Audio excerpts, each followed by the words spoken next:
In this final installment, I will be discussing what I take to be the key themes of Crime and Punishment.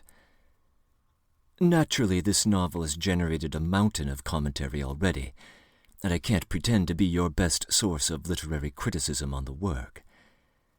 In fact, if there is one little essay that I've stumbled upon recently that I would recommend to a first-time reader of the novel, it is Pearl C. Niemi's 1963 paper, The Art of Crime and Punishment, in Volume 9, Number 4 of the journal Modern Fiction Studies.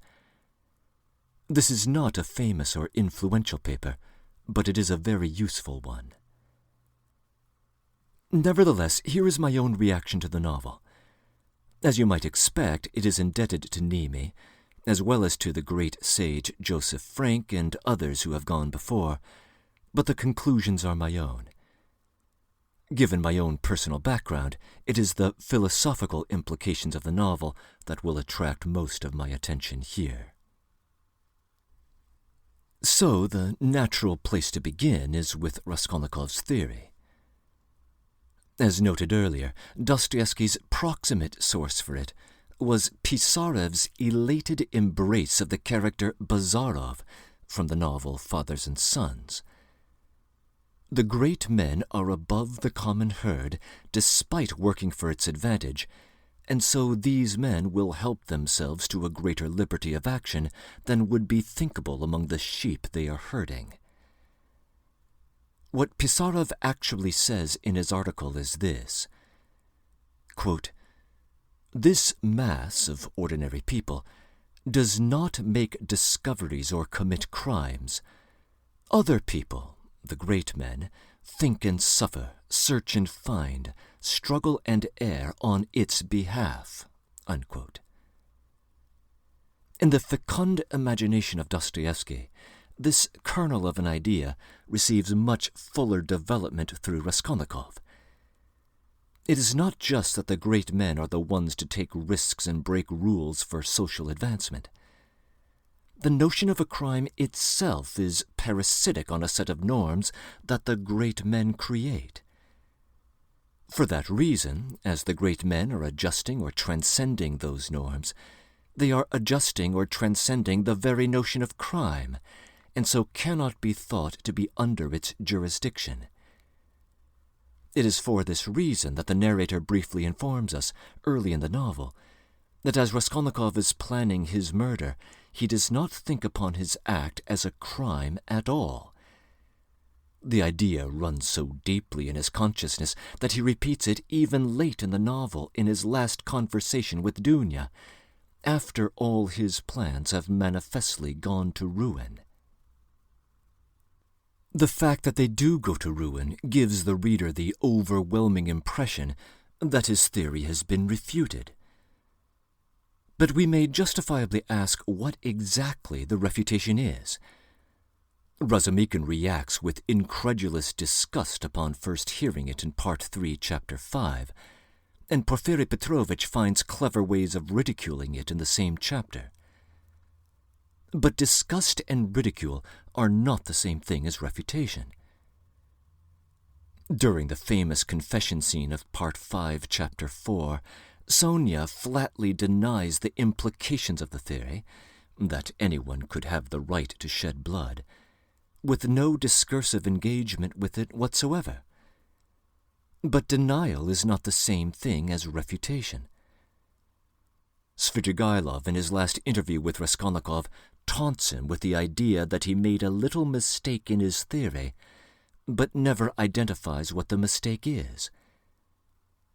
Again, a taunt is not the same thing as a refutation. So what exactly is the error? In the novel proper, two interrelated formal problems with the theory might immediately present themselves, both of which are eventually discovered by Raskolnikov's train of thought. The more fundamental problem concerns the way in which the theory is expressed. The great man, Raskolnikov insists when first explicitly discussing his theory, can, quote, find within himself, in his conscience, a sanction for wading through blood, Unquote. But what is this conscience of the great man who is not subject to the notion of transgression? For such a one, why should there be any need for a conscience at all? The second formal problem follows naturally from the first. The idea of transcending moral norms is at odds with the utilitarian motive that is also summoned for a justification of the murder. He wishes to kill a worse-than-useless member of the community in order to benefit a broader swath of humanity. But if this really is the motive of the killer, then he hasn't transcended the moral world. He has simply replaced one set of moral guidelines for another. Both of these problems inspire the self-laceration in Part 3, Chapter 6, and elsewhere, as Raskolnikov wrestles with the clear fact that, had he really been a Napoleon, he wouldn't have been lying in bed with questions about whether he had the right to kill, and he wouldn't have been seeking out utilitarian justifications for his action. He would have simply killed with no compunction whatsoever. Fair enough. But these problems have more to do with Raskolnikov than with his theory, and formal problems have a way of being ironed out by the savvy philosopher.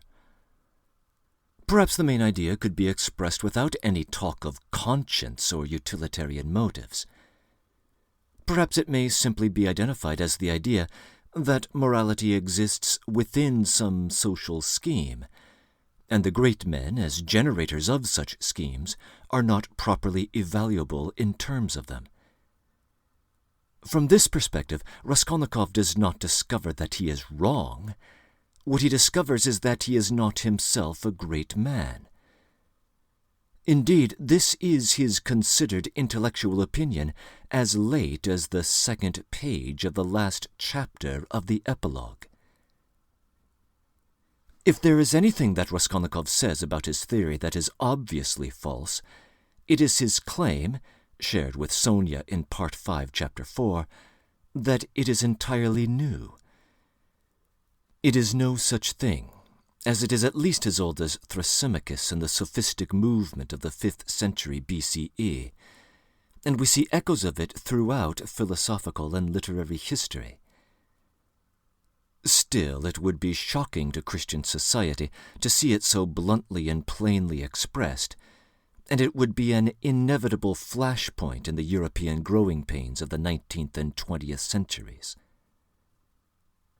The closest thing to a direct authorial attempt at discursive refutation appears in the epilogue with the description of Raskolnikov's fifth and final dream sequence. He dreams that a kind of microbe has attacked the minds of people, convincing them that they themselves could transcend the conventional moral world, and civilizational disaster ensues. On its own terms, I find this dream fascinating. As I am recording these comments in May of 2024, the narration of the breakdown of society carries a kind of haunting urgency that I did not feel decades ago when encountering it for the first time.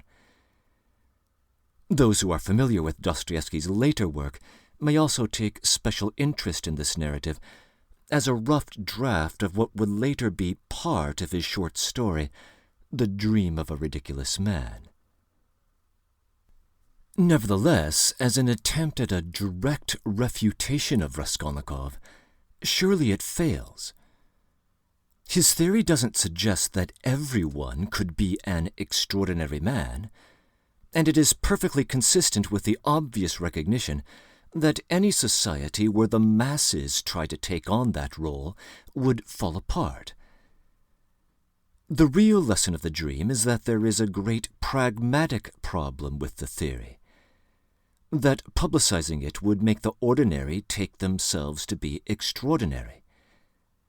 That is as much of a concession as Raskolnikov's discursive thought will tolerate, that he is one of those unfortunates who mistakenly took himself to be extraordinary. Again, this is not a refutation of his idea's propositional content.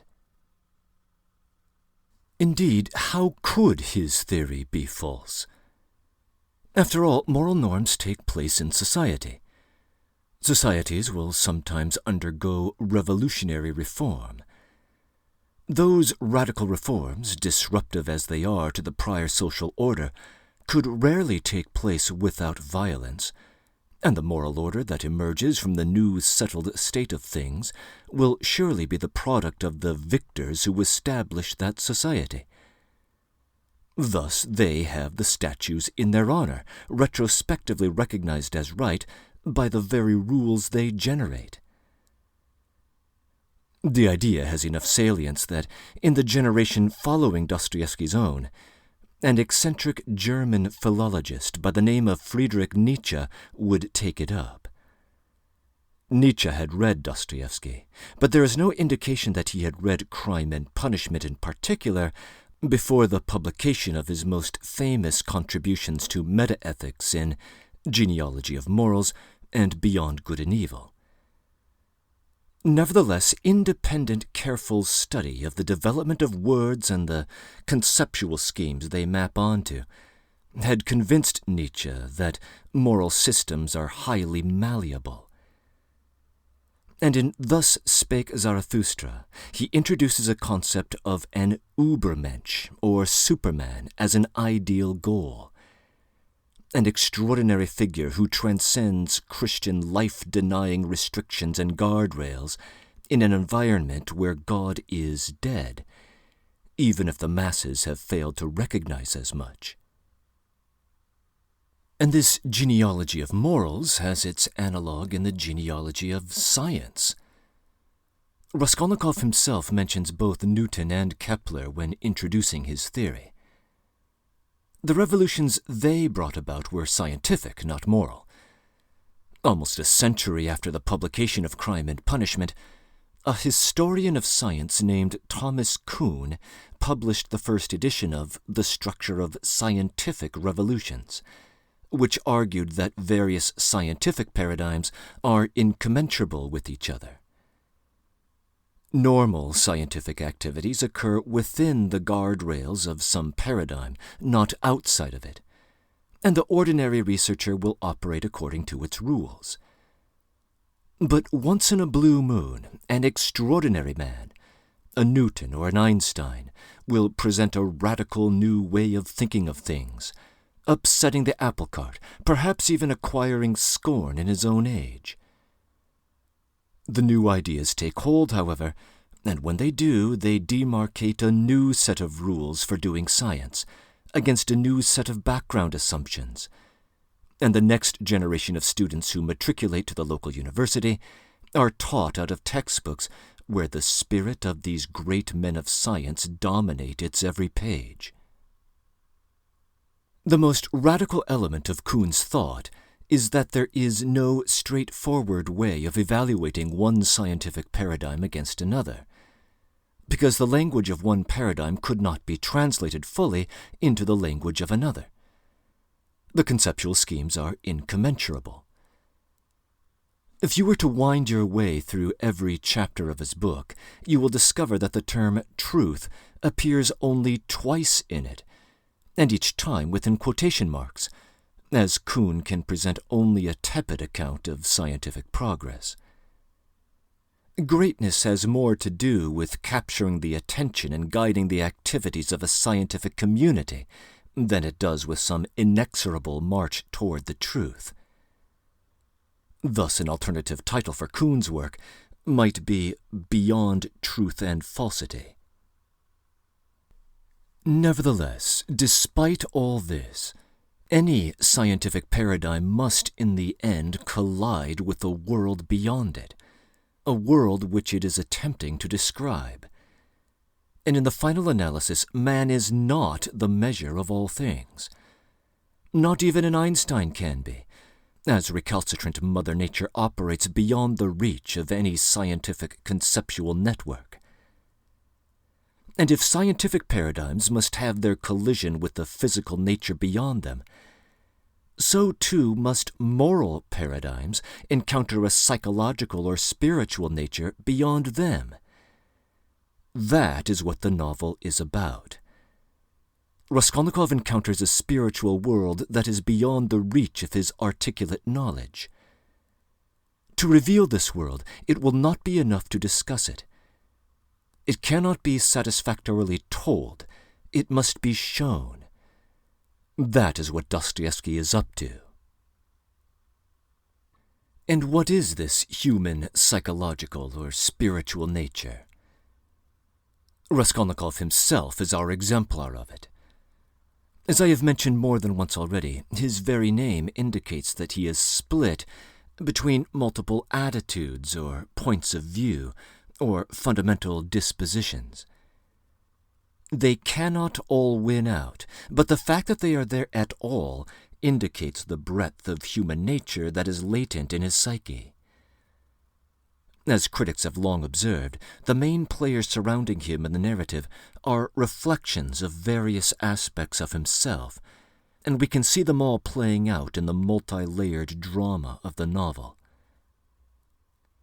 It makes sense, then, to begin with that epicenter, before examining its reflections in the characters around him.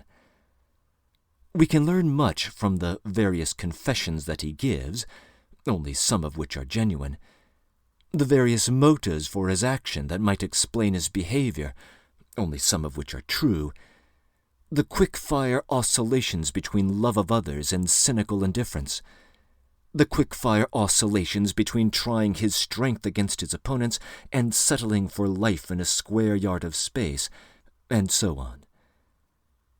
But perhaps the most condensed presentation of the various forces within him is found in that first dream sequence of Part 1, Chapter 5, the dream of the suffering horse. In that dream, we see the young Rodya at 7 years old, caught between a church and a tavern. His loyalty lies with the church. He is on his way to visit the graves of his grandmother and younger brother, with both reverence and love for church traditions and what they signify. But to get there he must pass the tavern, where the madness ensues, with a gaggle of humanity that looks every bit as broken as the wretched denizens of the Haymarket with whom the mature Raskolnikov rubs shoulders in his waking life. Mikolka is the nastiest among them, and he seems enticed by being the center of attention. The horse is the brunt of his drunken antics, and her suffering is justified by two interrelated lines of sophistry. That as a weak old nag she is eating more than she is worth, and has nothing more to offer, and that as she is his property he has the right to kill her if he wants to. That is, he offers hints of both the utilitarian and the Napoleonic ideas of Raskolnikov's waking thought. But the brutal bludgeoning of the horse seems less to do with Mikolka's reason and more to do with something else, a visceral desire for dominance. Many in the crowd vocally observe that Mikolka is not a Christian. The young Rodya is a Christian, if not a fully mature one. He has, after all, not yet reached the church. But his instinct is to protect the mare against her torturers, even though he himself receives a lashing across the face in the process. His father pulls him away, quietly claiming that the affair is not his business. And Raskolnikov wakes up. In her discussion of this passage, Pearl Nemi insists that the slaying of the mare is both a murder and a suicide. The parallel with the murder is obvious. Raskolnikov, like Mikolka, is contemplating the slaying of a washed-up old female, and for similar articulate reasons. There may be even further similarity in motives beyond the articulate, namely the desire for dominance. But of course he is also his younger self, who melds with the slain horse. When Mikolka kills the horse, it is as if a part of Raskolnikov is waging war against his best and noblest instincts of fellow sympathy and love. Thus, Sonia's reaction upon first internalizing Raskolnikov's unspoken confession of Part 5, Chapter 4, is to cry, "What have you done to yourself?" It is that better part of himself that needs resurrection, after being slain by the worse part of himself. When Raskolnikov, in a fit of pique in that same chapter, claims to have destroyed himself and not the old woman, he is not wrong, but he mistakes the worse part of himself for the better. Sonia recognizes the better part as the child. The occasions where the loving and the cynical Raskolnikov are at war within him are too many to enumerate, as they seem to pop up every other chapter, both before and after the murders. The first clear instance of it occurs at the end of the second chapter, where Raskolnikov, in a moment of compassion, quietly leaves a few of his precious kopecks to the Marmeladov family on his way out the door, only to berate himself for his idiotic altruism a moment later. These episodes keep piling up again and again throughout the novel as we see these aspects of Raskolnikov in continual conflict. Unsurprisingly, then, there is similar conflict within the several confessions he gives, and the several possible motives that, at various points of the novel, might have been thought to have caused his crime.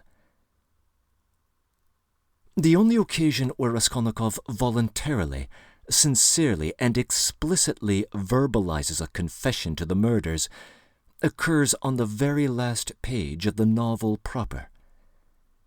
The next closest thing comes in the second interview with Sonia, but in that chapter Raskolnikov cannot get the words out and forces her to guess the truth.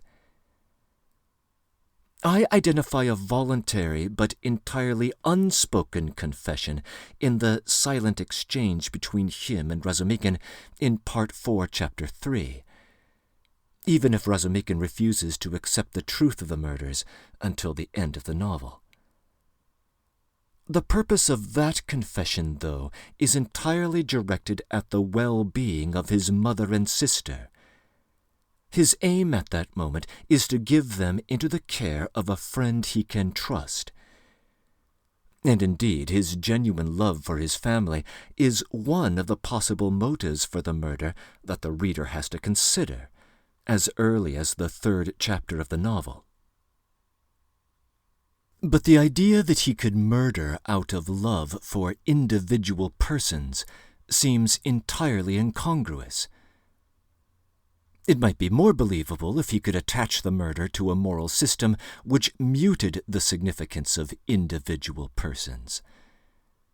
That is, of course, the utilitarian system.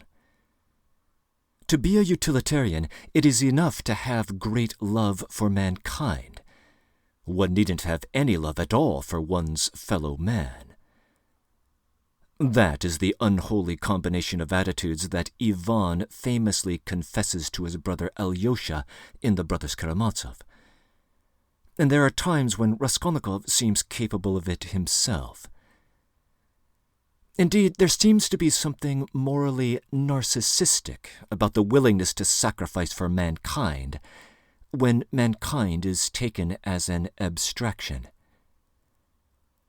There are at least two occasions in the novel where Raskolnikov seems positively enamored of his own ideals.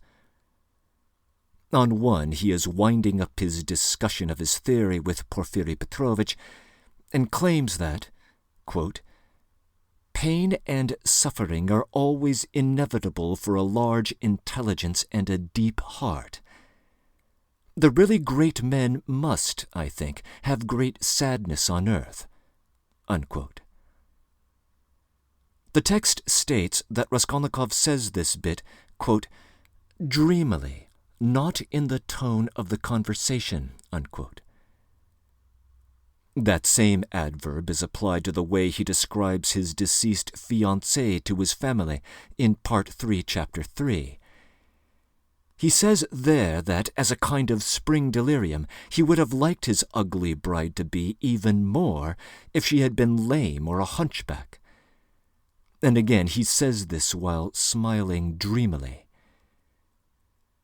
The mysterious courting of the landlady's daughter is hard to fathom unless it is conjoined with a kind of deep infatuation with the ideal of self-sacrifice, and not so much for an individual, but for humanity as an abstraction. This interpretation gets further confirmation when we consider a later episode of the same sort with the character Stavrogin from The Possessed. And abstraction indeed seems to be the aura of his second dream sequence, in Part 1, Chapter 6, immediately before the murders, of an arid landscape and an oasis in the desert. As Niemi points out, that very peaceful dream is also inhuman, unlike the horrifying but very human dream of the suffering horse in the prior chapter. It also prompts a different reaction. The dream of the horse inspires a moment of repentance, while the dream of the oasis seems to invite the calculating Raskolnikov the license to enact his casuistry. In one of his confessions to Sonia in Part 5, Chapter 4, Raskolnikov explains his murders as the calculated act of a utilitarian. He wanted to kill the worthless pawnbroker and reallocate her resources to those who needed it more and who could do better by it. His mother and sister, of course, as well as himself, by setting out on a fruitful career. Naturally, Sonia doesn't believe it for a second, and as usual we can trust her intuition. The most genuine moment of confession comes just later in that chapter. And curiously, it has something in common with the least genuine confession in the novel, namely Raskolnikov's brazen taunt of Zametov in the restaurant in Part 2, Chapter 6. That confession, if we can call it such, has as its goal a defiance of his opponents, and as he makes it, he remembers the moments behind a rattling door in the pawnbroker's flat, with 2 dead bodies behind him, and Cook and his companion on the other side, and his nearly overwhelming desire at that moment to swear and jeer at them. His faux confession to Zametov is a challenge, a will to power. And in the climactic moment of lucidity at Sonia's, Raskolnikov recognizes that the murders themselves had the same causal spring.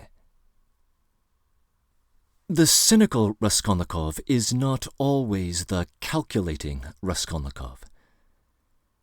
Sometimes it has that appearance, as, for instance, immediately after helping the drunken, outraged girl in Part 1, Chapter 4, he shrugs off his moment of kindness and rattles off the statistical principle that a certain percentage of young girls were destined to go that way in the end. But the fundamental causal motives leading him astray are not calculated at all. The theory of the extraordinary man may be rationally derived. The desire to be the extraordinary man cannot be. Perhaps there is an argument, however implausible, for the claim that a Napoleon has the right to kill. There is no argument for the desire to test whether one has that right oneself. That takes something more, something non-rational, and that is the motive that led him to murder. So there is much in Raskolnikov. He is both Mikulka and the child. And as we look closer, we see a genuine love for his family and even the strangers he meets. A sort of moral egoism and a desire for sacrifice for ideals. A cynical recognition of and indifference to the cause and effect relation of the seedy world he inhabits, and a deep-seated desire to prove his strength against the occupants of it. All this is reflected in the relations he has with the other major characters of the drama, beginning first and foremost with his mother. Pulcheria Alexandrovna is the place to begin, because she is the mother of the child.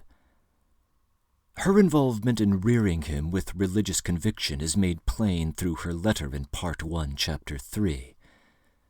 She signs off with wistful memories of those earlier years, and she expresses her apprehension that her son may be touched by the new spirit of infidelity that is taking over elite culture.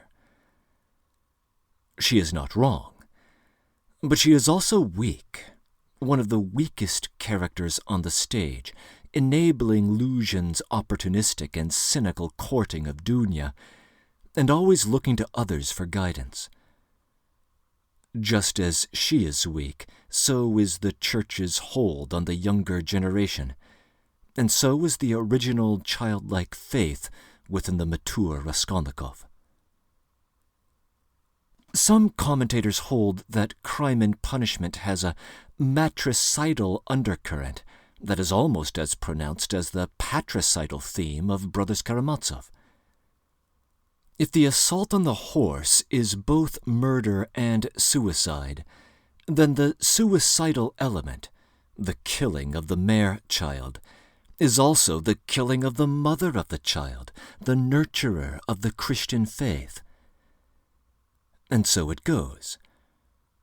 The final parting between mother and son in Part 6, Chapter 7 ends in prayer and weeping in an attempt to reforge that simple childlike bond of faith. But it is too late to save the mother, who, despite attempts at concealment from Dunia and Razumikhin, has probably divined something close to the truth about her son, and who dies in the epilogue. When Raskolnikov hears the news in Siberia, he shows no external sign of being affected by it, almost as if he had known all along that he had killed his mother. The theme extends beyond Pulcheria Alexandrovna. In the dream, it is an old female horse who is bludgeoned by Mikulka. The primary target of Raskolnikov's crime is a pawnbroker named Katerina Ivanovna, but who is routinely referred to throughout the text as the old woman. Shortly after the murders, in the third dream sequence of Part 2, Chapter 2, Raskolnikov hears the brutalizing of the landlady on the stairs, the woman who very nearly became his mother-in-law. And as I tentatively suggested earlier, he may just be implicated in the death of the woman who would have become his stepmother-in-law, for he detained Sonia at her apartment during Katerina Ivanovna's moment of need on the streets of Petersburg. Resurrection for Raskolnikov involves rediscovering the child of faith. Sonia, of course, is the conduit for that rediscovery. The convicts in Siberia call her their good little mother. And as Niemi astutely observes, Raskolnikov's moment of conversion occurs after 9 months in the prison camp, clutching his arms around her knees. By contrast, fatherhood seems at first blush to have virtually no appearance in the novel. Raskolnikov's father died in his youth, and his only appearance in the novel is in that first dream, where he is portrayed as ineffectually leading his 7-year-old away from the scene with the weak assurance that it was not their business. Michael Katz has suggested that Porfiry Petrovich is the real father figure of the novel. He is an older bachelor without children. Raskolnikov is a younger man without a father. Porfiry Petrovich is employed in the very profession that Raskolnikov had originally been studying to break into. Both are interested in the psychology of crime. Both know how to play the game of the criminal justice system, but Porfiry plays it better. Indeed, during their second interview in Part 4, Chapter 5, at the police station, Porfiry somewhat tauntingly suggests that he himself is rather like the Napoleon of Raskolnikov's theory. Porfiry is exasperating and at times may even seem sadistic. But once the curtain falls, we may look back and reevaluate what he was aiming at the whole time. One's initial assumption is that all he wanted was a confession in order to settle the case. Had the novel taken place a decade earlier, he wouldn't have needed a confession and probably would have been able to move on his suspicions alone. But probably the legal reforms of Alexander II would have raised the standard of evidence so that a confession would have been needed in a tricky case to settle the affair and to advance the investigator's career. But clearly career advancement is not his main aim, as is established by Part 6 and the epilogue. He allows Raskolnikov to confess under the very best of possible conditions, and winds up taking no credit for the case whatsoever. Thus we can take him seriously when he offers advice to Raskolnikov in Part 6, Chapter 2. Advice that looks very much like what Sonia gives. It appears that the welfare and regeneration of Raskolnikov really are his top aim, even if it takes some fatherly discipline. This, I think, is the best explanation for that strange, apparent non sequitur about Lazarus at the end of that first interview in Part 3, Chapter 5. Porfiry appears to be seeing the chess match several moves ahead and is hoping for and preparing the way for the resurrection of Raskolnikov. If Raskolnikov has a mother and a kind of father figure, he also has a sister and a kind of brother figure. And here the doubling between characters gets to be a bit more obvious. Dunia looks like her brother and has the same proud and defiant air. They can each read the other very well. He knows exactly what she is up to with Luzhin through those unwitting hints left him in the letter from his mother. She immediately knows that he is hiding something when he rattles off an apology to his family in Part 3, Chapter 3, as if repeating a lesson. In that same chapter, she seems to know more than anyone what is going on with Raskolnikov's courting of the landlady's daughter. A chapter later, she responds to the destitute Sonia with the same warmth that Raskolnikov instinctively felt. We must include Dunia as among the novel's nobler characters, and in her last appearance of the novel proper, she staunchly defends the correct line on Raskolnikov's past, present, and future, even when he pushes back hotly. But she is not the perfect moral exemplar. Earlier, I noted an instinct in Raskolnikov for the egoism of self-sacrifice, a willingness to suffer for the moral high ground. Sometimes this instinct is difficult to disentangle from the will to power, as evidenced by Raskolnikov's suggestion after the reading of Lazarus, that he and Sonia run off together and suffer in defiance of the world. This kind of egoism is not a virtue. Dunia has it. Svidrigailov sees it in her and, as he reveals in Part 6, Chapter 4, is enraptured by it. Raskolnikov reads it from his mother's letter and, as he raves in Part 1, Chapter 4, is enraged by it. He knows that she is throwing herself on an altar of self-sacrifice for her brother when she assents to Luzhin's offer, and he cannot tolerate it. The last word on the affair comes at the collapse of Luzhin's marital plans in Part 4, Chapter 2, where Dunia admits herself that she is ashamed of entertaining them in the first place. Dunia, like Raskolnikov, has the opportunity to kill a loathsome creature in that electric scene in Part 6, Chapter 5. She certainly has more justification to do so than her brother had. It must be acknowledged that she does pull the trigger. But in the end, she flings away the revolver. There may be more to that gesture than I wish to comment on here. For now, suffice it to say that she passes a moral test that her brother fails. So, too, does Razumikhin. One of his critical roles is to serve as a refutation of the claim that Raskolnikov kills out of poverty. Razumikhin has inherited the exact same conditions that beset Raskolnikov. He, too, was a university student fallen on hard times. But his reaction to them is diametrically opposed to Raskolnikov's, as he takes on a Spartan but highly productive and energetic existence. Poverty, Dostoevsky is telling us, is not sufficient for criminality. Raskolnikov could have chosen the path of Razumikhin instead.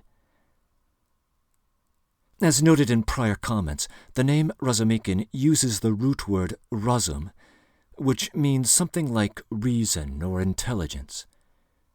He is the voice of reason throughout the novel, and when he declaims on some social subject or other, we can guess that he is coming closest to Dostoevsky's own view. Historically, Razumikhin was written as a kind of response to a minor character from Chernyshevsky's 1863 novel, What is to be Done, named Rakhmetov.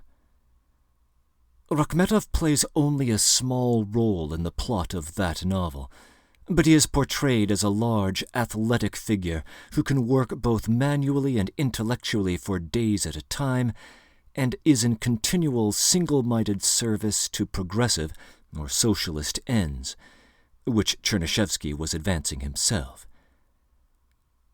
Razumikhin, of course, is similarly physically and intellectually capable, similarly untiring in his labors, but his orientation is decidedly against the socialist one, as he makes explicit in Part 3, Chapter 5, denouncing the deterministic, reductionistic model the socialists operate under.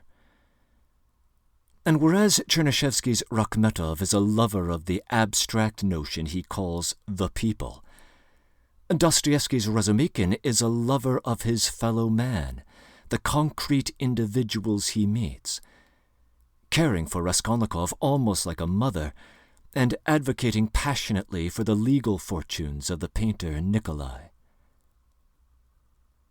There is another direct point of contrast. Chernyshevsky's Rakhmetov spurns romance in favor of single-minded pursuit of his political goals.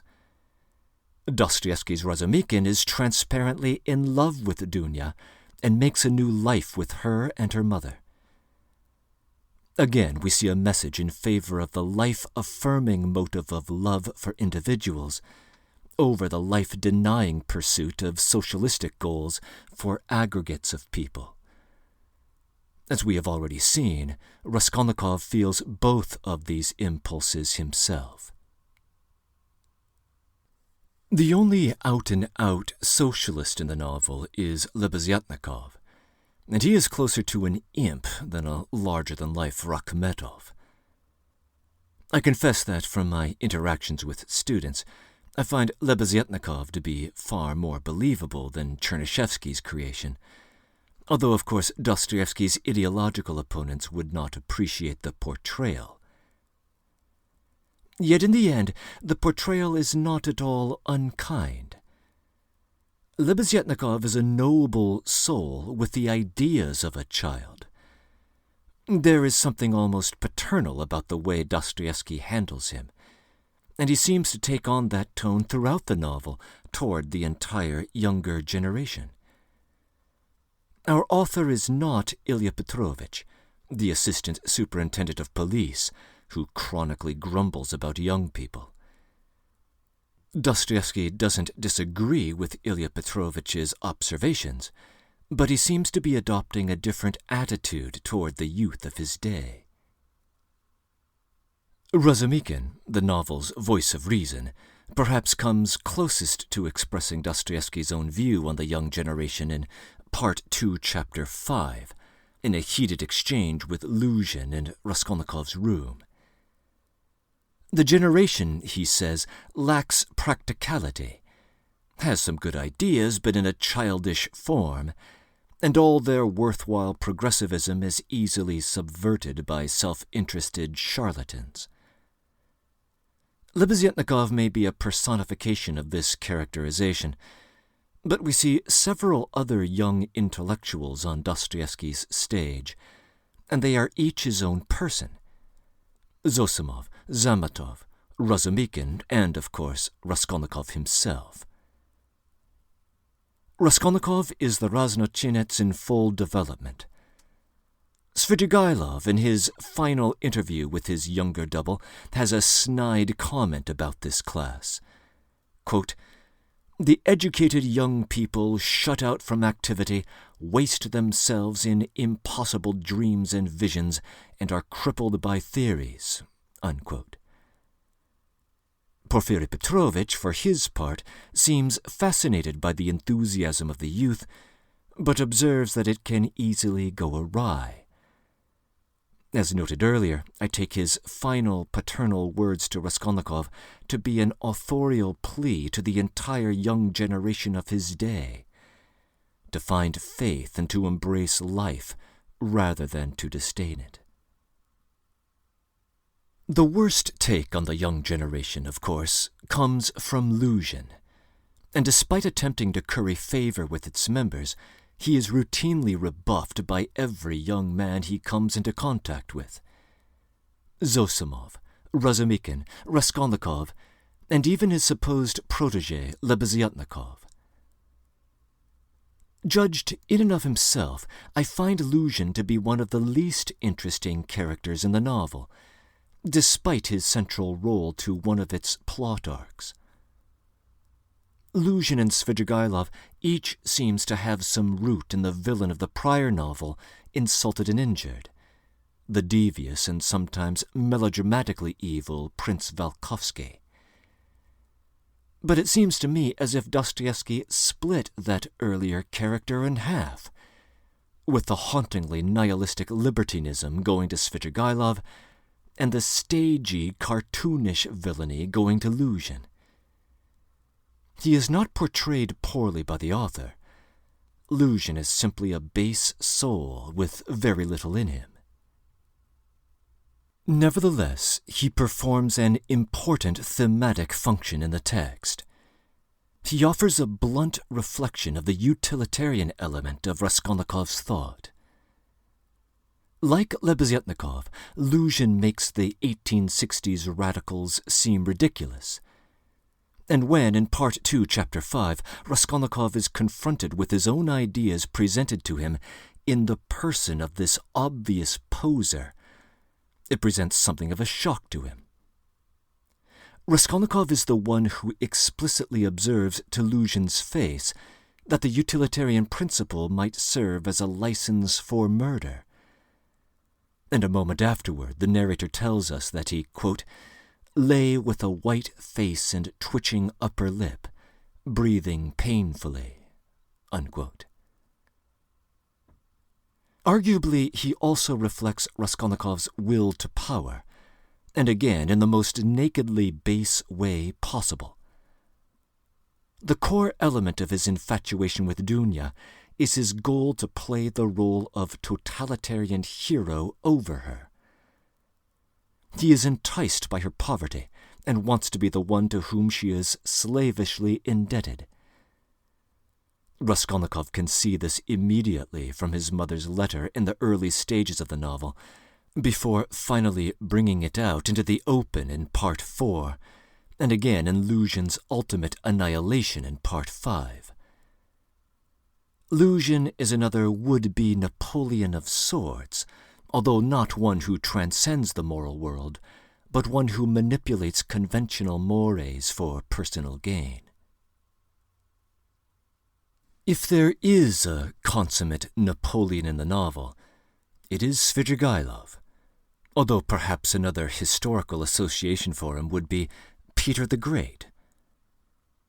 Just before his appearance on the stage in Part 3, Chapter 6, as Raskolnikov is making the clear realization that he could never be a Napoleon himself, he claims that, quote, "Such people, it seems, are not made of flesh but of bronze," unquote. The suggestion that Svidrigailov is a man of bronze is signaled again in the final night of his life, when he hears a cannon in the distance at the moment the Neva is flooding. As noted earlier, that is a literary allusion to Pushkin's poem, The Bronze Horseman, which in turn is connected to the domineering spirit of Peter the Great, whose massive social reforms, including his establishment of the very city of Petersburg, cruelly bulldozed over the lives of the Russian people. Earlier, I shared Erwin Weil's suggestion that the name Svidrigailov might connect to a medieval battle between Orthodox and non-Christian armies. Niemi finds other significance in the name's similarity to the morphemes zver and itzverg, which mean beast and monster, respectively. There may have been further inspiration for Svidrigailov from Dostoevsky's experience in the Siberian prison camp. In his notebooks, Dostoevsky originally referred to this character by the name Aristov, which is the name of a real-life figure who is designated simply as A in his memoirs The House of the Dead. Aristov had been a depraved but highly educated and good-looking gentleman who made money hand over fist for falsely accusing the innocent of political crimes, and then who promptly spent the proceeds on orgies, all without the slightest pangs of conscience, and with what Dostoevsky calls an everlasting mocking smile. Nevertheless, Svidrigailov is a rather more subtle figure than Aristov. He is singled out as the closest double Raskolnikov faces in the novel. He seems to emerge as a phantom out of Raskolnikov's fourth dream sequence, the dream of the laughing pawnbroker. And a few days later, Svidrigailov would be haunted by very similar dreams of his own. Svidrigailov is drawn to Raskolnikov, initiating that first interview. But so, too, is Raskolnikov drawn to Svidrigailov, initiating the second. The last night of Svidrigailov's life is spent in lodgings resembling Raskolnikov's garret, and both of them are faced with a fateful decision at roughly the same time. When the older man puts the pistol to his head, he speaks of going to America. Going to America is one of the first instincts of Raskolnikov during his slow return from his illness in Part 2, Chapter 3. Both men seem to recognize that if there should be a path to redemption, it will come through a virtuous woman. Dunia for Svidrigailov, Sonia for Raskolnikov. Svidrigailov does not reduce to a debauched human with an insatiable appetite for evil, like Aristov. He seems indeed to have passed beyond good and evil. He may or may not have killed his wife. The most striking thing about the affair is that he seems to be indifferent to the issue. He may or may not have killed her. He can play games with his interlocutor about it, and whatever the verdict is, he will have a clever justification at the ready in the sport of bonne guerre. He's almost qualified to teach a university ethics course. Joseph Frank likens him to a Byronic hero, weary of the world and capable of both great good and great evil, without making much distinction between them. He is the one who saves the younger generation of the Marmeladov household. It is Svidrigailov who lifts Sonia out of prostitution. He is faithful in passing along the proceeds of Marfa Petrovna's will. And on the eve of his suicide, he attempts to provide for the girl who was to be his bride, and feels irritation at the mercenary mother, who would be bound to pocket the money and find some other way to profit off of her daughter. But the evils of Svidrigailov are almost beyond description. Why pedophilia in particular? I think the answer here is similar to the way in which Luzhin desires Dunia.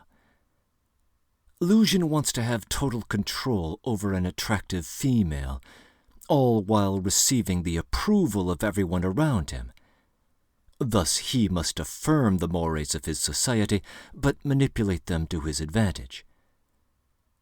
Svidrigailov wants the same thing, except he has no interest at all in social mores and the approval that comes with appearing to abide by them. As he regales Raskolnikov with tales of his various sensual triumphs, it seems to be the total submission of another to himself that he loves the most. And his young bride-to-be, with an as yet unformed will, is an unopened bud over which he can exercise despotic control. And that sense of control, more than the actual sexual act, is what seems to arouse him more than anything. For Raskolnikov, willingness to murder is the ultimate act of transgression by which a Napoleon is defined. For Svidrigailov, well, murder is not beyond him. Something else is the ultimate demonstration of power. And yet in the end he is wise enough to understand the hopelessness of his condition. He is transparent with Raskolnikov about the underlying foundation of his dissolute living. Quote, "Everyone thinks of himself, and he lives most gaily who knows best how to deceive himself." Unquote. But by the time he arrives in Petersburg, he appears to be running out of self-deception, and none of it at all survives his final rejection by Dunia. The appearance of ghosts and phantoms in the novel has a flavor typical of the author. There is always a naturalistic explanation at the ready, and they tend to blend with the character's subconscious or delirium, or tortured psychic state. I can think of 4 characters who experience what we might call ghost sightings, broadly construed. And the frequency and potency of the episodes seems to be correlated with the degree of guilt each character takes on. Svidrigailov, of course, leads the way, but Raskolnikov is not far behind when we consider his dreams and even the phantom-like experiences of his waking life. Pulcheria Alexandrovna has a ghost sighting of Marfa Petrovna, who shakes her head at her disapprovingly in her dream, as indeed Madame Raskolnikova is partially blameworthy for her daughter's difficult social situation. Even the pure Sonia has a brief ghost sighting, so quick and subtle that we can easily miss it, when she confesses in Part 4, Chapter 5, that she seems to have seen her deceased father on the streets of Petersburg. But the most pronounced ghost sightings produce a sort of parallelism between Raskolnikov and Svidrigailov. Raskolnikov is beset by 3 such sightings in one chapter, Part 3, Chapter 6. The accusing workman, the laughing pawnbroker, and then Svidrigailov's own phantom-like arrival. Raskolnikov's dream of the laughing pawnbroker, the 4th of his 5 dream sequences, is the rough parallel of Svidrigailov's dream of the licentious 5-year-old, the last of his dreams in Part 6, Chapter 6. Each dream expresses a kind of triumph of the victim over the victimizer. In each case, the victim has already succumbed to the dreamer's sin in the waking world, but the sinner cannot escape the result in the moral world. Svidrigailov's dream also shows a kind of negative trajectory from which he cannot escape. The dream of the 5-year-old begins with his attempt to assist a girl who is isolated and frightened, and ends in pedophilial horror. The man is capable of both good and evil, but is incapable of escaping the evil. Raskolnikov is caught in a similar trap. The younger man makes 4 trips to the pawnbroker's flat, all in the first 3 parts of the novel, and with an increasing sense of disorder with each trip. The first trip is detailed in the very first chapter, at a time when Raskolnikov, although psychically disturbed, is still in charge of his faculties and has rational plans he expects to fulfill. His second trip is his attempt to carry them to fruition, with everything suddenly going wrong at once as his plans collide with reality. During his third trip in Part 2, Chapter 6, he is in a state of delirium. His final trip in Part 3, Chapter 6 is a nightmare of his subconscious. His interaction with the place begins in casuistry and clearly demarcated lines of reason, and ends in complete loss of control. And what remains when reason breaks down? The difference between the two men is that Raskolnikov can see an alternative open to him, whereas Svidrigailov cannot. Sonia is, of course, the one who presents that alternative, and as all critics seem to agree, the final stages of the novel center around a choice that Raskolnikov must make between the path of Svidrigailov and the path of Sonia. But Sonia's path emerges out of a broader spiritual context that needs some attention. As I noted in my introductory comments, this novel developed as a fusion of 2 literary ideas that Dostoevsky had been mulling over, one of which was to be a novella about a young criminal, and the other of which was to go by the title The Drunkards. As we look at Crime and Punishment as a whole, there is perhaps a subtle sense in which the novel really is about drunkards, even if alcohol only briefly appears in the spotlight in the Marmeladov affair.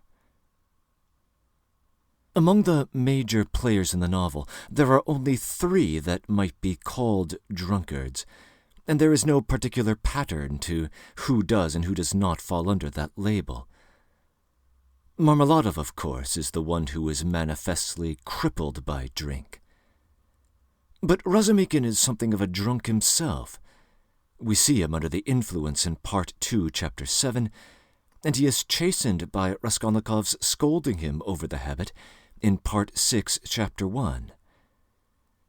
Svidrigailov testifies that he is not much of a drinker as a rule, but we see him quite drunk in that famous scene in the restaurant in Part 6. On the opposite end of the spectrum are the teetotalers Lebeziatnikov and Porfiry Petrovich, although the latter takes up cigarettes as an alternative. But against the general societal backdrop of the novel, it seems almost as if everyone is drunk. The rabble in the dream of the suffering horse emerges drunk out of a tavern. The rabble at the Marmeladovs in Part 5 gets drunk at a funeral lunch. The young men at Razumikhin's party get drunk in their animated, boisterous debate. In his wanderings through the streets of Petersburg, Raskolnikov is always rubbing shoulders with strange drunkards. One of them is a young girl who seems to have been sexually abused after becoming intoxicated. And Nikolai's first instinct after discovering a windfall of strange jewelry in the apartment is to pawn it and drink up all the money. Dostoevsky was an observer of alcoholism during his years in the prison camp, and he records a fascinating account of it in The House of the Dead. As he presents it, convicts would scrape and save for months or even years at a time in order to have just one night of ostentatious drinking and revelry, after which the whole process would start up again.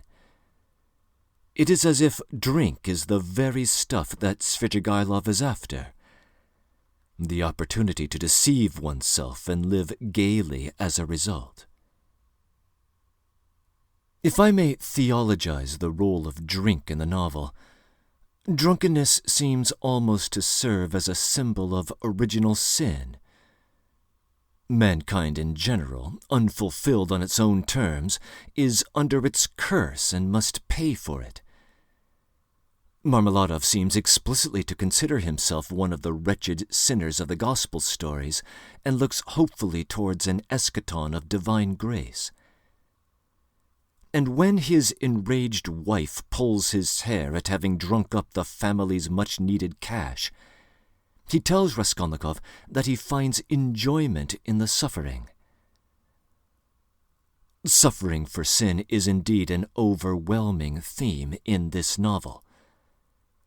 Perhaps the notion is not straightforward for Western readers, in part because we think of responsibility in individualistic terms and of suffering in criminal contexts as mapping onto retributive notions of justice.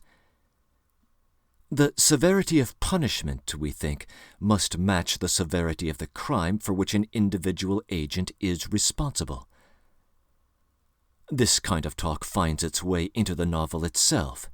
For instance, in Part 3, Chapter 5, as Razumikhin and Porfiry Petrovich engage the issue of whether any human agent can really be responsible for anything, given the environmental pressures placed upon him. But the kind of suffering for sin that takes center stage in the novel should not be cast in retributive terms. The purest example of this kind of suffering is not Marmeladov's. Perhaps Marmeladov's suffering under his wife's hand is a sort of egoistic self-laceration. A purer example would come from the painter Nikolai, who knows that he is legally innocent of the crime of murder, but wishes to suffer for it anyway.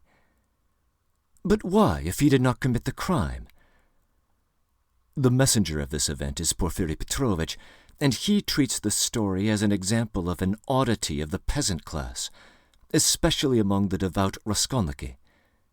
Quote, "Do you know, Rodion Romanovich, the force of the word suffering among some of these people? It's not a question of suffering for someone's benefit, but simply, one must suffer." Unquote. Octavian Gabor argues that two conceptions of responsibility exist in the novel. A retributivist one that concerns the conventional notions of blameworthiness and praiseworthiness, and something radically different, a desire to assume responsibility for the broken world around one, quite apart from how that brokenness maps onto one's own actions. The taking on of suffering, what Nikolai is after, appears to be connected to that latter notion.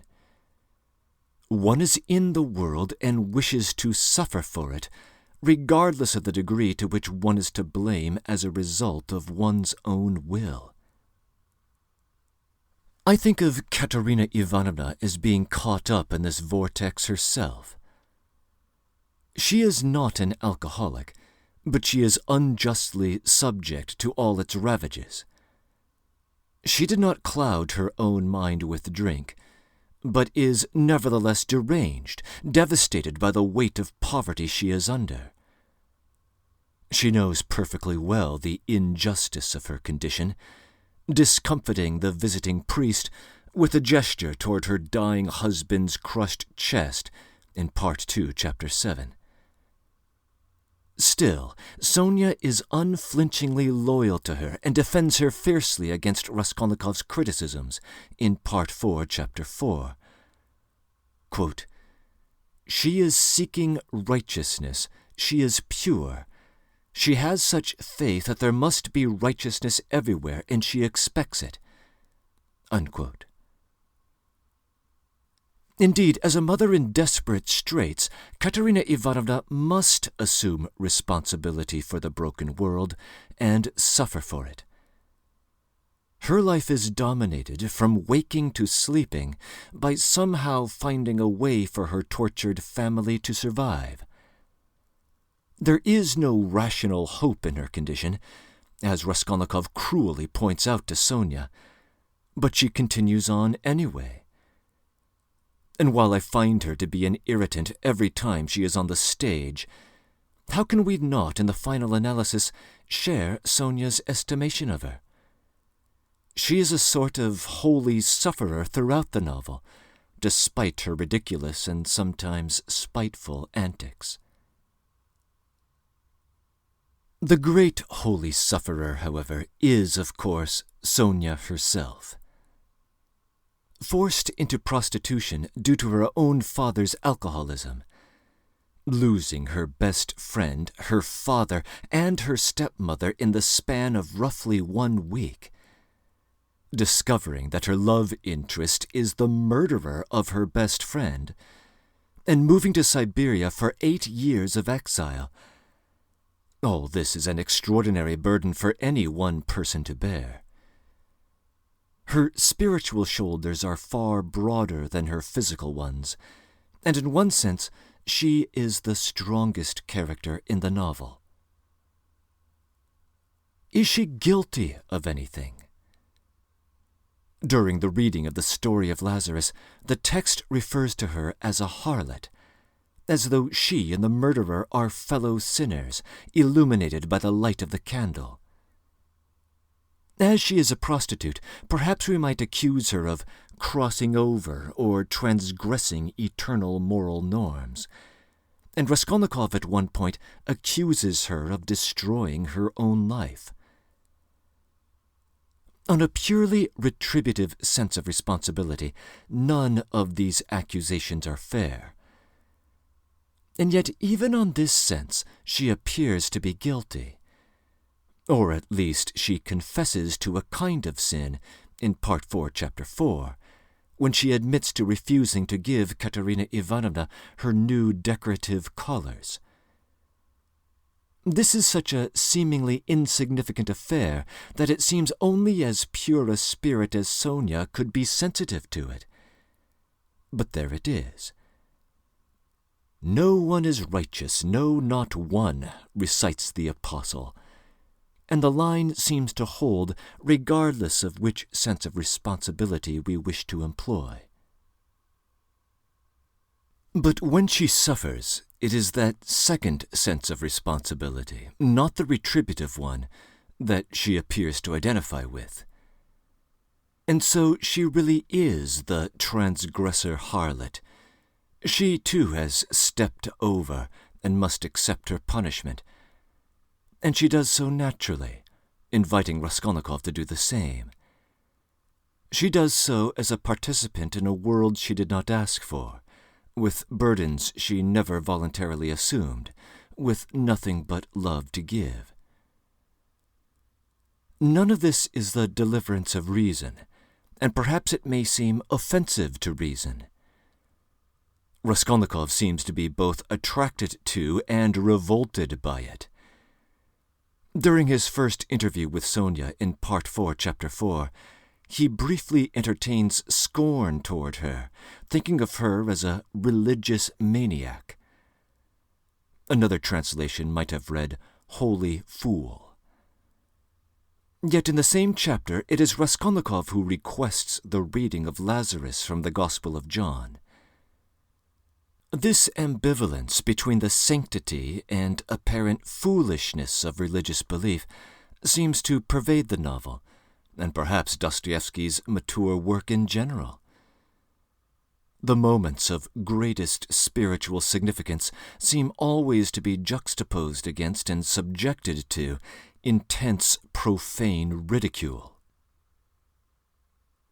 So, as her father lies dying in Part 2, Chapter 7, Sonia arrives at the flat for his final moments of life, the purest soul of everyone in that mad gathering, but decked out in the cheap, gaudy gutter finery of her profession.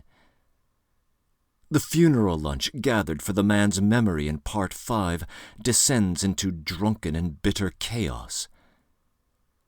When Marmeladov gives his oration in the tavern in Part 1, Chapter 2, his intense and quite sincere expression of the gospel he yearns for is greeted with jeers and derision. So, too, is Raskolnikov's fateful walk to the crossroads and kissing of the earth in Part 6, Chapter 8. This mingling of the sacred and the profane is perhaps inspired by the gospel stories themselves, which put God incarnate into contact with the dregs of society and subject him to an ignominious execution. And the gospel message is very much in the spotlight here. As noted in earlier comments, I think one of the best places to see the drama of the gospel unfold is in Part 5, Chapter 4, the climactic confession scene to Sonia, and largely by encountering its antithesis. The gospel message enjoins us to love and to forgive our enemies, including those who have injured us. For Sonia, this comes naturally. Her forgiveness of Raskolnikov, the killer of her friend, is immediate and instinctual.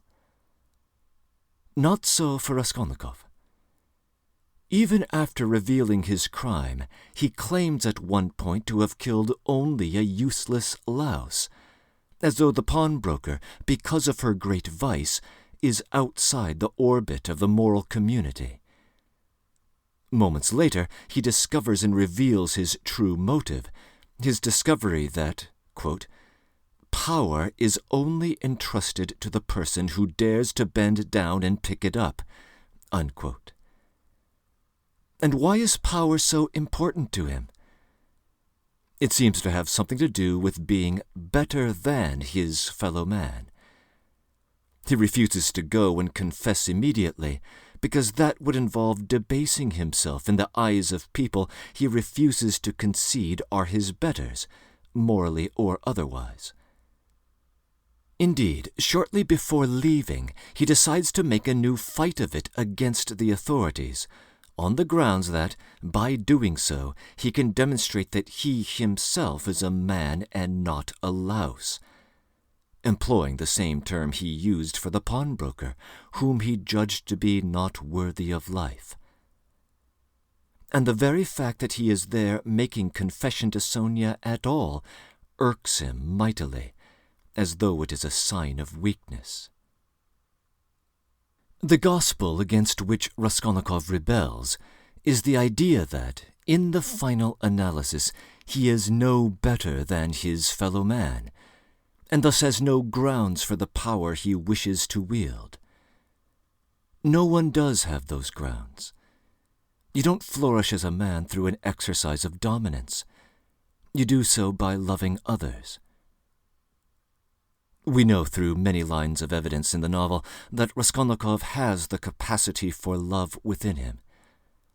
But we also know that its antithesis, the will to power, is within him. Indeed, the same outlines of the conversation with Sonia are reproduced in his last encounter with Dunia in Part 6, Chapter 7. The great choice before him is whether to accept Sonia's gospel or to grasp power in the manner of a Svidrigailov. If he is to choose the gospel, he will suffer, for he will have to die to his own self. That seems to be the punishment the title is speaking of, and we see its development throughout, all the way to the second chapter of the epilogue. And is his choice a free one? The topic of free will comes up explicitly only once in the novel, during the conversation at Porfiry Petrovich's lodgings in Part 3, Chapter 5. Nevertheless, freedom of the will was certainly on Dostoevsky's mind during this period of his life, as it features significantly in the novella Notes from Underground, published just 2 years prior. Further, the narration often invites speculation on this issue, especially in Part 1, during the moments leading up to the murder. After the dream of the suffering horse, Raskolnikov makes a conscious decision to abandon his plan. But then, on his return to the garret, overhears the conversation with Lizaveta in the marketplace, indicating when she would be absent from the apartment. This strange opportunity works upon the semi-superstitious disposition of Raskolnikov in such a way that, quote, he felt suddenly in his whole being that he had no more freedom of thought, no will, and that everything was suddenly and irrevocably decided, unquote. This sense of being carried away by something outside of himself seems to continue through the young man's second and murderous trip to the pawnbroker's flat in Part 1, Chapter 6. Joseph Frank explains this presentation as Dostoevsky's attempt to separate Raskolnikov's action from his own controlled deliberation, and to present it as being brought about by psychic forces that the agent himself cannot understand. This analysis might invite us to infer that Raskolnikov is not acting of his own free will. But I'm inclined to make the exact opposite inference. In fact, I would look at Raskolnikov as offering us a paradigm instance of indeterministic free will, or what philosophers call libertarian free will. Robert Caine, one of the leading libertarians of the 20th century, analyzes this kind of free will as an instance where the agent is of two minds, torn in opposite directions, with desires to go in each of those opposite ways. Whichever way he goes, he will be accomplishing his purpose and fully responsible for the action. I can think of no better exemplar from classic literature of this kind of situation than the ones encountered by Raskolnikov, whose very name indicates the psychic indeterminacy in question. One signal of that indeterminacy is provided by the structural parallelism between the front end and the back end of the plot. After mounting the stairs to the pawnbroker's flat and standing outside her door, he entertains the fleeting question, "Should I leave?" After mounting the stairs to the police station and standing before the clerk, he considers the fleeting thought, "Perhaps even now I don't have to speak."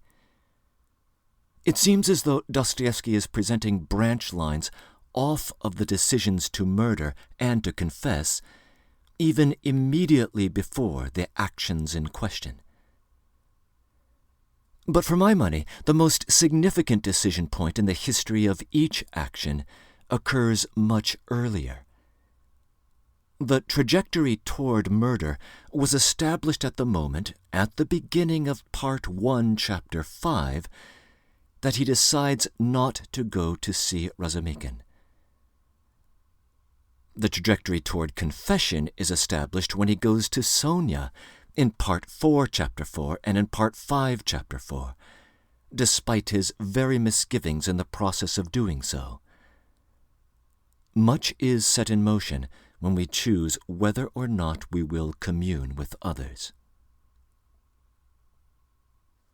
And this leads us at long last back to our original question.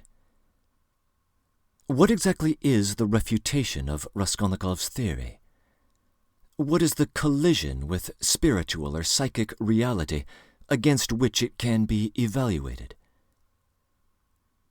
The answer seems to be that the extraordinary man, or he who wishes to become extraordinary, by setting himself over and above the common herd, alienates himself from loving other human individuals, which is the only conduit through which meaning can be achieved.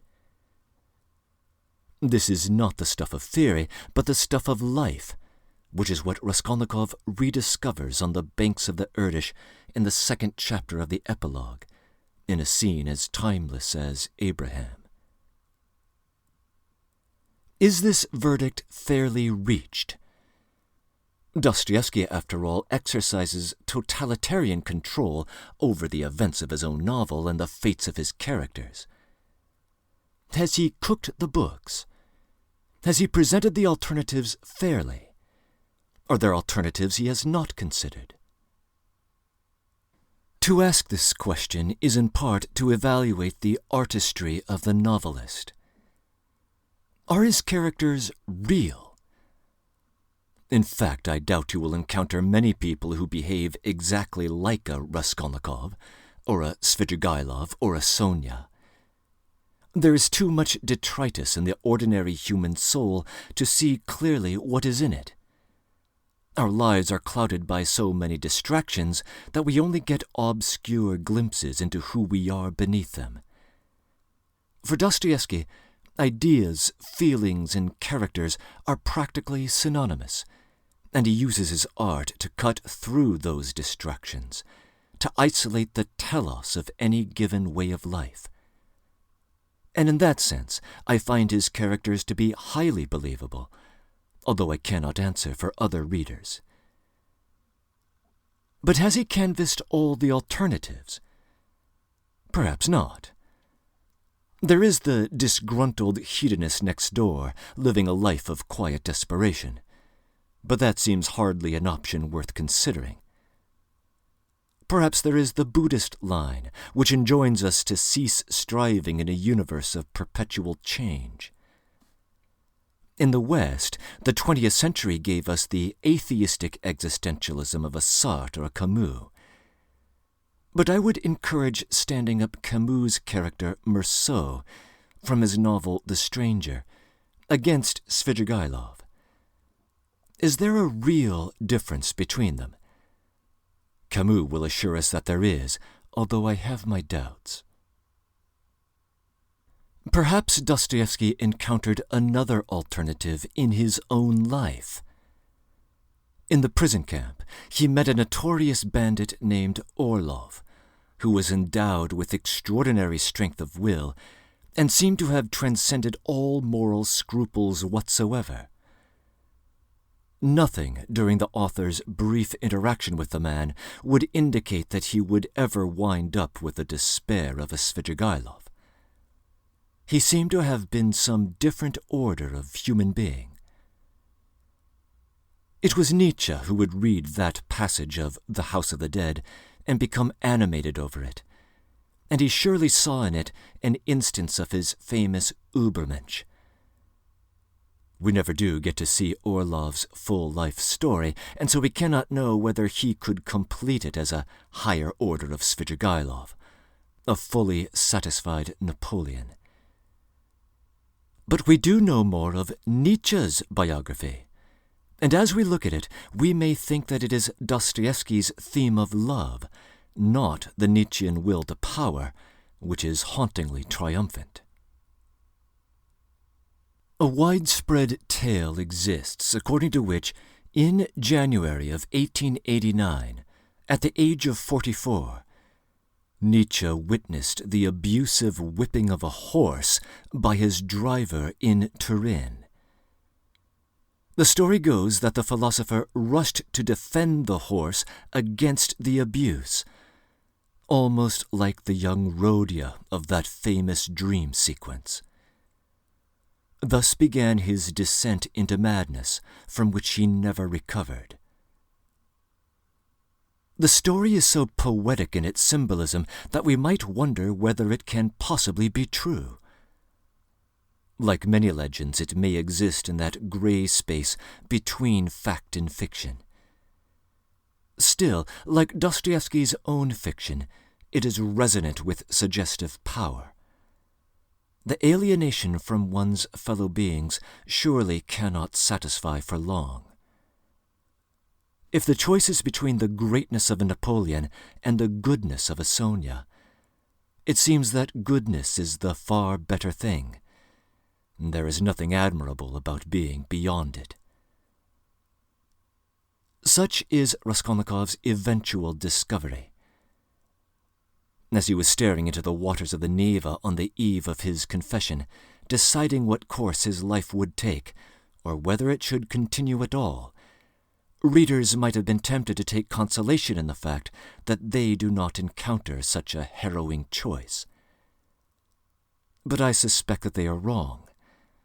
I suspect that we all face just such a choice concerning the orientation of our lives. Or so it seems to me. But perhaps these remarks are wrong-headed or incomplete. If you would like to improve upon them, I invite you to do so in the comments section below. In the future, after a break, I expect to take on other Let's Read projects, with the adolescent being the likeliest next target. But the current Let's Read is at an end. I thank you for listening, and I hope you enjoyed the experience.